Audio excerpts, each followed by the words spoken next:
उज्जवल प्रताप सिंह जी, बिहार से। राधे राधे महाराज जी।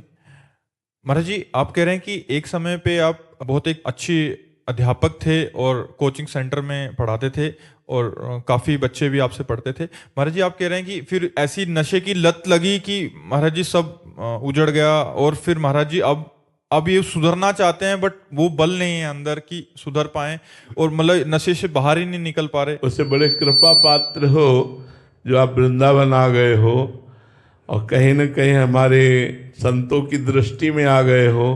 नाम जप करो और देखो आपको बल मिलता है कि नहीं। आप नाम जप करो भगवान का और देखो आपको बल मिलता है कि नहीं। श्री प्रभु का नाम इतना बलवान है, हरि का, किशोरी जी का, कि आप क्या लोग ऐसा हमें बता चुके कि हमने अपने अपने गंदे व्यसन छोड़ दिए, हम अपने गंदे आचरण छोड़ चुके, गंदा भोजन छोड़ दिया, गंदा पेय छोड़ दिया, गंदी बातें छोड़ दी, हम अच्छे मार्ग में चल रहे हैं। 2-2 साल से अच्छे मार्ग में चल के तब हमसे मिलने आए। तो आप तो मिलने आए हो, अब आपको अच्छे मार्ग में चलना ही होगा। आप नाम जप करना शुरू कर दो, आप चिंता मत करो, छूट जाएगी। आप विश्वास कीजिए, नाम जप कीजिए और थोड़ा बचने की कोशिश करो। जो शराब के नशे की आपको प्रेरणा देने वाले हैं, संग करने वाले हैं, आपको पिलाने वाले हैं, उनसे थोड़ा बचिए और नियम लीजिए कि मैं शराब नहीं पीऊंगा। ले सकते हैं नियम? बोलो, मैं श्रीधाम वृंदावन में शपथ खाता हूं कि आज के बाद शराब नहीं लूंगा।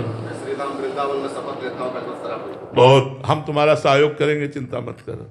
हमारा ठाकुर है, बहुत बलवान है, हिलना नहीं। हमारी तुम्हारी दोस्ती पक्की, हिलना नहीं इस बात से। बिल्कुल आप नाम जप करो, अगर बदलाव ना आवे तो हमें आप बताना। आज से शराब मत पीना, शपथ खा लिया है, नाम जप करो, थोड़ी कठिनता झेलो और आगे देखो आपको प्यार मिलता है कि नहीं। जहाँ पर कृपा राम की हुई ता पर कृपा करे सब कोई। आप चिंता न करो, हमारी बात पर विश्वास कर लो यार, हमारी बात पे विश्वास करो। आपके शरण में आना चाहता हूँ। हाँ बिल्कुल, हम तो आपको हृदय से लगाए हैं, हमारी बात समझ लो। आज के बाद शराब मत पीना, नाम जप करो, जो परेशानियां उनको सहो, आगे का रास्ता खुल जाएगा। ठीक है? आप धैर्य पूर्वक चलना। ये नहीं कि 10 दिन देखो कि 10 दिन में हमें नौकरी नहीं मिली, हम फिर शराब अपना दिमाग ठीक करने के लिए पीने लगे। शराब दिमाग नहीं ठीक करती, शराब दिमाग खराब करती है। दिमाग, अब हम तो कैसे तुम्हें बताएं, आप लोग तो जानते हैं शराबी भाइयों की क्या लीलाएं होती है। हमने एक भाई को देखा वृंदावन में, उस समय परिक्रमा मार्ग कच्चा था, बीच में छोटी सी नाली थी, वो साइकिल से जा रहे थे और हम राधा वल्लभ जी के दर्शन करके रात्रि के 10 बजे लौटते थे। तो हमने देखा वो साइकिल पकड़ करके बार बार झूम रहे थे। तो हमने कहा चक्कर क्या है कि छोटी सी नाली नहीं। अंततो गत्वा मैं साइकिल से तो उस नाली में गिर गए। जब उनके नजदीक आए तो उनका भाई तुम्हें चक्कर आ गया क्या? तो जब उनकी भाषा निकली और उनकी गंध आई तो हमका भाई ये शराब पिए, उनको उठा के खड़ा किया। हमका भाई थोड़ा तो समझ यार, अगर तू 1500 रुपये का फल फूल लेकर घर जाता तो बच्चे तुझे प्यार करते, तो शराब पी करके नालियों में गिर रहा है, क्या तेरी हालत है? ए भाई, शराब से ना स्वास्थ्य ठीक रहता है ना बुद्धि ठीक रहती।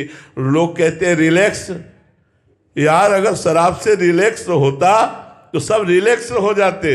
रिलैक्स भगवान के चरणारविंद से होगा। सच्ची कहते हैं, हर कष्ट की दवा, हर बाधा की निवृत्ति, हर उन्नति की प्राप्ति का स्वरूप राधा राधा राधा। मान लो मेरी बात, अगर मान लोगे तो जान जाओगे, जान जाओगे तो निहाल हो जाओगे, और ना मानोगे तो फिर भोगना ही पड़ेगा। इसलिए सबसे प्रार्थना है, पशुओं का मांस मत खाओ, शराब मत पियो। गृहस्थ हो तो अपनी पत्नी से प्यार करो, दूसरी स्त्रियों की तरफ व्यभिचार दृष्टि मत रखो, और भगवान का जितना बन सके नाम जप करो। और जो भी तुम्हें कर्तव्य मिला हो, अपने कर्तव्य को ईमानदारी से राष्ट्र सेवा के लिए समर्पित करो। एक किसान भी राष्ट्र सेवक है, एक व्यापारी भी राष्ट्र सेवक है, एक आर्मी का जवान भी राष्ट्र सेवक, क्योंकि सब मिलकर के हम अपने राष्ट्र को समृद्ध, सुख और शांति युक्त बनाएं। इसलिए हम गंदे आचरणों को छोड़ें, गंदे व्यवहार को छोड़ें, तो हमारा राष्ट्र धर्मयुक्त है। भारत एक धर्मयुक्त शांति प्रधान देश है। यहाँ ये सब गंदी बातें नहीं, यहाँ तो बहुत एक दूसरे को प्राण देकर सुख देने वाले लोग हुए हैं। हम दूसरों के प्राण हरण कर रहे हैं अपने सुख के लिए, व्यभिचार आदि करके। इसलिए गंदी बातें छोड़ो, खूब नाम जप करो। शारदा सोनी जी, कोलकाता से। राधे राधे महाराज जी। महाराज जी, एक चौपाई आती है कि निर्मल मन जन सो मोहि पावा, मोहि कपट छल छिद्र ना भावा। महाराज जी ऐसा कैसे बना जाए? भगवान के नाम में बहुत बड़ी सामर्थ्य है। जितना नाम जप करोगे और भगवान की कथा सुनोगे तो मन का मल जर जाएगा, ममता मल जर जाए। ये जो मोह ममता है, भोगों की वासना है, छल कपट है, जहाँ नष्ट हुआ तो मन निर्मल हो जाता। सारा खेल तो इसी का है। अरे बहुत कठिन है, मन निर्मल कर पाना बहुत कठिन है। इसलिए हम जैसे पतित हैं भगवान की शरण में, यही बात हमें अच्छी लगती है। हम मन को निर्मल करके भगवान को समर्पित कर पाए। यार बच्चापन से लगे हैं, एक सेकेंड इसकी बागडोर ढीली हुई कि वही संसार, वही भोग था, वही नरक। बहुत दुष्ट है। वैसे तो भगवत स्वरूप है, इंद्रियाणाम मनस्यास्मि, लेकिन आचरण बहुत दुष्ट है इसके। इस पर शासन करते हुए भगवान का नाम जप किया जाए और जीवन भर कभी अपने को सिद्ध ना मान ले, नहीं तो ये पतित कर देगा। जीवन भर डरा जाए कि कहीं हम धर्म विरुद्ध आचरणों में ना फंस जाएं तो निकल जाएगा। एक संत भगवान भिक्षा मांगने जाते थे तो गांव के किनारे एक वैश्या का घर था। वो पूछती है, बाबा तुम्हारी दाढ़ी पवित्र कि मेरे बकरे की दाढ़ी अच्छी? वो कुछ नहीं बोलते। एक दिन वो बहुत बीमार थे, मरने का समय आया। उन्होंने अपने शिष्यों से कहा उस बेटी को बुलाओ, और वैश्या को बुलाया, कहा बेटी मेरी दाढ़ी पवित्र।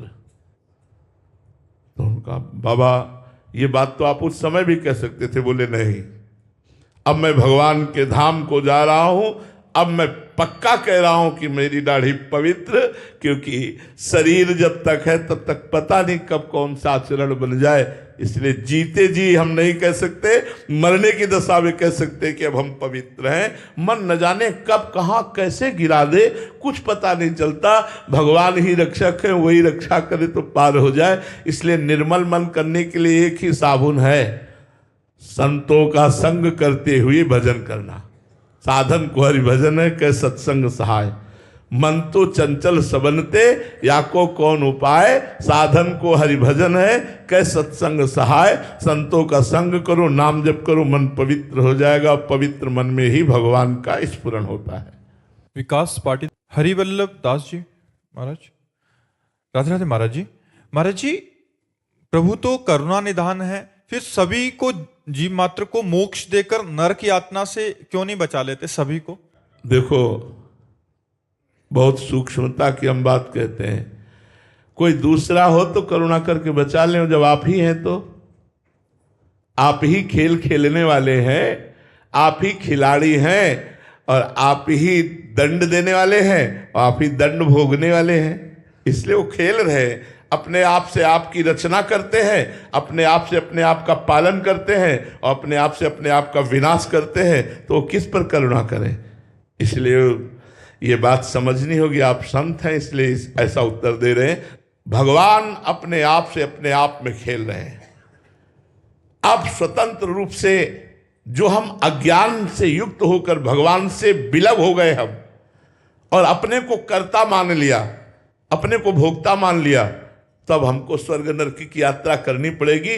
यदि भगवान को कर्ता मानकर उनकी शरण में होकर उनके अधीन हो जाए तो अभी सब माफ हो जाए। हम तो हम सर्वपापेभ्यो मोक्षयिष्यामि मा शुचा। दोनों सूत्रों को समझिए। वैसे तो सर्वांतर्यामी भगवान ही सब रूपों में विराजमान है, वही नरक स्वर्ग का सब रचना करके अपने आप से अपने आप का खेल खेल रहे हैं। दूसरे शब्दों में हम प्रभु से विलग होकर, विमुख होकर के जो कर्म कर रहे हैं उनको हमें भोगना पड़ेगा। इसलिए हम भगवान के सन्मुख होए जीव मोहि जबहि, जन्म कोटि यज्ञ नासों तबहि। भगवान की सन्मुखता स्वीकार करके भजन करते हुए अपने जीवन को भगवत स्वरूप बना ले तो हम मुक्त हो गए। ये नरक स्वर्ग सब स्वाप्निक है, सत्य नहीं है। सत्य तो सच्चिदानंद भगवान है। आ ब्रह्म स्तंभ पर्यंतम सर्वम मायामयम जगत। जिनके से लेके ब्रह्मलोक तक सब मायामय जगत है, सब स्वाप्निक है। सत्य है तो भगवान है, सत्य है तो आत्मस्वरूप है। उस सत्य में न कहीं नरक है, न स्वर्ग है, न जन्म है, न मृत्यु है, न दुख है, न सुख है, न मान है, न अपमान है। आप समझ पा रहे हैं? मलकेश जी लंदन से, राधे राधे महाराज जी। महाराज जी मैं दूसरों की पॉजिटिव या नेगेटिव विचारों से बहुत जल्दी प्रभावित हो जाता हूँ। नहीं होना चाहिए, नहीं तो परेशान हो जाओगे। हाँ, परेशान हूँ महाराज। हाँ, नहीं होना चाहिए, नहीं परेशान हो जाओगे। दूसरों के भाव में नहीं, नाम जप करो, नाम जप से थोड़ा ठीक हो जाएगा। बुद्धि हमारी शुद्ध होगी तो हमारे अंदर पॉजिटिव विचार इतना पुष्ट हो जाएगा स्वयं का कि दूसरे के नेगेटिव पॉजिटिव पर हमारा विचार ही नहीं जाएगा। दूसरा हमें अच्छा कहे तो हम खुश, दूसरा बुरा कहे तो हम दुखी। ये तो बहुत हल्की बात है, ये तो बहुत मतलब परेशान होने वाली बात है। इसको छोड़िए, नहीं तो परेशान हो जाएंगे। दूसरा बुरा कहे उसकी मति, दूसरा अच्छा कहे उसकी मति। हम जैसे अपने श्री भगवान के हैं, नाम जप कर रहे हैं, अपनी मस्ती में रहते हैं, दूसरे से मतलब नहीं। जो दूसरों से मतलब रखता है वो परेशान हो ही जाएगा। बिल्कुल नहीं। अगर मस्त रहना है तो पीछे गाली तुम्हें कोई दे रहा है, समझो पागल है।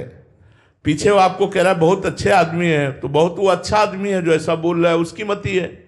मैं तो जैसा हूँ वैसा हूँ ही, भगवान का बनाया हुआ। मैं अच्छा या बुरा दूसरे के कहने से मेरे ऊपर कोई फर्क नहीं पड़ता। ऐसे मस्त बनो तब तो आनंदित रहोगे, नहीं तो परेशान होगे। ये संसार किसी को भी एक तरफ से नहीं चलने देता। इसका नाम दुनिया है। ये दोनों ही बात बोलता है, एक अच्छा कहेगा दूसरा बुरा कहेगा। अब किसकी बात माने हम? हमको चाहिए, हमें अपनी मस्ती में रहना चाहिए। हम एक कथा सुनाते हैं घोड़े वाली। एक घोड़े में पिता और पुत्र दोनों थे, तो उसने पिताजी से कहा आप बैठ जाओ, हम पैदल चलते हैं। तो कुछ लोग मिले, बोले यार ये जो है बहुत ही स्वार्थी है, लड़का पैदल चल रहा है, ये घोड़े पे बैठा है। वो नीचे उतर है, लड़के को बैठा दिया। कुछ लोग आगे मिले, बोले यार कितना मूर्ख है, ये जवान घोड़े पे बैठा है, बूढ़ा पैदल चल रहा है। वो नीचे उतरे। उन्होंने कहा पिताजी अब क्या क्या जाए? बोले दोनों लोग बैठ जाओ। दोनों लोग बैठ गए तो कुछ आगे मिले, बोले आराम का घोड़ा मिला होगा, दोनों चढ़े हो। बोले अब क्या किया जाए? बोले दोनों पैदल गए। तो आगे लोग मिले, बोले कितने बेवकूफ है, घोड़ा खाली जा रहा है, पैदल। अब वो घोड़े वाला करे क्या? अब वो घोड़े वाला क्या करे? दुनिया है, अपनी मस्ती में चलो, गलत करो मत, किसी का हित करो मत। अपने को कोई अच्छा बुरा बोले बोलने दो, वो उसकी मति है। मौज में रहो, थोड़े दिन का जीवन है, मस्त रहो यार। कौन क्या कहता है इस बात पे नहीं। भगवान का चिंतन करो, अच्छे कर्म करो, परोपकार करो और छोड़ दो। जो मनावे संसार, तुम्हें भला कहे या बुरा कहे, उसकी मति। हम अपनी मस्ती में। मर्जी सफाई भी नहीं देनी चाहिए, हम अपनी सफाई देने लग जाते, फिर परेशान हो जाएंगे, फिर परेशान हो जाएंगे। संसार चलने ही नहीं देगा यदि इसके अनुसार चलो तो। अब वो अगर गलत आचरणों में जाता है तो निंदा होती है, अच्छे आचरण करते हैं तो उपहास करते हैं कि बड़े भगत बने, तिलक लगाते हैं, कंठी माला पहनते हैं, नाम जपने, अब तो भाई बड़े भगत हैं। और उसका ऐसा उपहास करते हैं, कोई बेचारा भजन करने में भी शर्मा जाए। तो हमें संसार की बात नहीं देखनी, हमें अपनी मस्ती में चलना है।